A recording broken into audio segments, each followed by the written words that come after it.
With all the elite competition in the Pacific Division, the Sacramento Kings needed something to feel good about. They signed De'Aaron Fox to a max contract, and they had an excellent draft. The Kings didn't do what the Suns did and passed up on an excellent point guard prospect. Halliburton's slide in the draft stopped at the 12th pick by the Kings. Yes, I know the Kings already have De'Aaron Fox, but I feel that both players can play together in the backcourt and be a dangerous combination in the future. They can be a better version of Kyle Lowry and Fred VanVleet. Halliburton can complement De'Aaron's lightning quickness with his elite playmaking and outside shooting. Halliburton does have a weird shot release, but he made a good percentage of them in 2 years at Iowa State. And these guys can play defense. That's another reason why this can work. Now, Halliburton does need to get stronger. He only weighs around 175 pounds, but he has the length, the instincts, and awareness to be a great defensive player. Just drafting Halliburton would have automatically given the Kings an excellent grade, but it didn't stop there. They managed to draft not just one, but 2 first-round talents, in Robert Woodard III and Jahmi'us Ramsey. Ramsey is a young player whose best attribute is scoring. He's a solid athlete and from time to time shows signs of being a good defender, but he was never consistent. Robert Woodard was a defensive standout at Mississippi State. His game reminds me of Robert Covington, somebody who can be a three-point specialist on offense and is a threat to make the all-defensive team multiple times. Woodard is more athletic than Covington, but he's not quite the three-point shooter that Covington is at this point. I look at Robert Woodard as a highly impactful role player, and there's a chance he could start at some point of his career. I give the Sacramento Kings an A+. The Los Angeles Clippers actually traded for the 19th pick for Landry Shamet, and they used that pick to trade for former lottery pick Luke Kennard. They basically traded a shooter for a shooter. Both have had their fair share of injuries early in their careers. Kennard is probably a more versatile scorer, but I look at these two players about the same. Maybe a change in scenery can spark some good fortune on their new teams. The LA Clippers also acquired the 33rd pick from the Timberwolves and ended up with big man Daniel Oturu. He's an athletic big who stands around 6'10" and weighing in at 240 pounds. Oturu is versatile on the defensive end, being able to defend the paint area and has the lateral quickness to defend the outside also. He's no slouch on the other end. He can get buckets also. He can play with his back to the basket, and he shot 37% from three-point range. And don't forget, in the last draft, the Clippers also drafted Florida State big man Mfiondu Kabengele in the first round. He is yet to be given legit opportunities to show what he can do.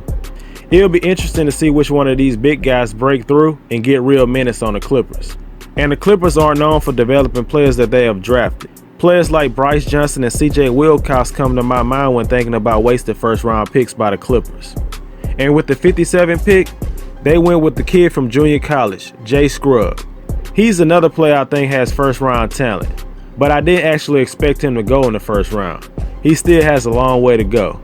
Even though he had great numbers in junior college and has good measurables, it's tough to say how well he'll fare against NBA-level talent. Patience will have to be the key for Jay Scrubb, and he has G League written all over him. Overall, I think the Clippers had a solid draft night. I give them a B-. The Golden State Warriors got some horrible news about their star shooting guard Klay Thompson. He will most likely be sidelined for 2 consecutive seasons, and some thought the news should alter their plans on draft night. But I believe the Warriors did the right thing. Before the injury to Klay, I thought that trading a pick for a good veteran player will be the way to go if you can find the right deal. But with the injury to Klay, James Wiseman was the only choice. He has the tools to be a two-way player. He's 7'1" with a 7'6" wingspan, is athletic, and has the potential to be a good outside shooter. But like I said with Anthony Edwards, is Wiseman going to put in the work to be the best player he can be? One day Wiseman might be able to be a versatile offensive player, but he's still raw at this point. For the next couple of years, I see Wiseman as just a strong live finisher in the pick and roll and getting easy dunks from the Warriors' ball movement. Basically doing what JaVale McGee did for the Warriors until he can develop more of his game. Joining a great organization like the Warriors could be great for his development. They're not going to have to rely on him to carry a franchise like a normal top 2 pick. You have a 2-time league MVP and a defensive player of the year on your team. With the 48th pick, The Warriors drafted the former top 15 recruit coming out of high school, Nico Mannion. Some scouts had him going in the late first round. Mannion had a somewhat disappointing season at Arizona. He struggled with his shot, shooting only 39% from the field and 33% from three. But he still projects as a solid point guard. A guy who can set the table for you on offense and play good defense on the other end. But his jump shot will have to improve to be able to stay out there on the court. The Warriors also added a drafting stats prospect in Justinian Jessup with the 51st pick. Jessup was a 4-year starter at Boise State, and he averaged good numbers across the board throughout his career, but he's known for his three-point shot. He made 41% of his three-pointers in college and has good size at 6'7". Maybe in a year or two, we could see this guy getting a chance to make the team. I give the Warriors an A-. The rich just keep getting richer. Rob Pelinka has really showed his worth over the last 2 years. Instead of using the 28th pick on a player that more than likely would not have helped their championship run, they decided to trade for one of the best six men in the league last year, Dennis Schroeder. Rajon Rondo was excellent for the Lakers, and you could say he was the third most important player in the playoffs for the Lakers, but I feel this is an upgrade. Schroeder had his best season as a pro in OKC last year. Kyle Kuzma can never be relied on to be the consistent third scorer for the Lakers. Schroeder can definitely be that guy. He was deadly in the pick and roll and had an unexpectedly great year from beyond the arc. If that holds up, the Lakers will be unstoppable on offense. And to make the trade even better, they got rid of Danny Green. Now, Green has been an excellent shooter in his career, but last year he really showed his age as a shooter and a defender. He might be able to shake back for the 76ers, but the Lakers made the right move for their team. Danny Green's value didn't match his contract.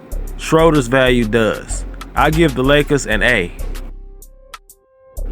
It seems like things are turning around for the Phoenix Suns.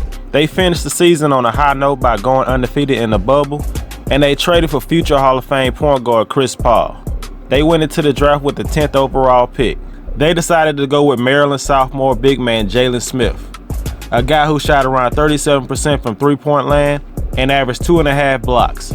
He made tremendous strides from his freshman year to his sophomore year. Jalen Smith looks like he could be a good player, but I do not like this pick for the Phoenix Suns. They were in perfect position to select a player like Tyrese Halliburton, who had slipped in the draft. This was a perfect scenario to have a young player like Halliburton developing his game under a future Hall of Fame point guard and eventually start in the backcourt with Devin Booker in the future. Jalen Smith's best position is the 5 spot, and you already have DeAndre Ayton. So basically the Suns wasted a top 10 pick on a career backup. It sounds even crazier when you say it out loud. By no means do I believe Jalen Smith will be a bad NBA player, but this was definitely a bad pick for the Phoenix Suns. I give them a D+.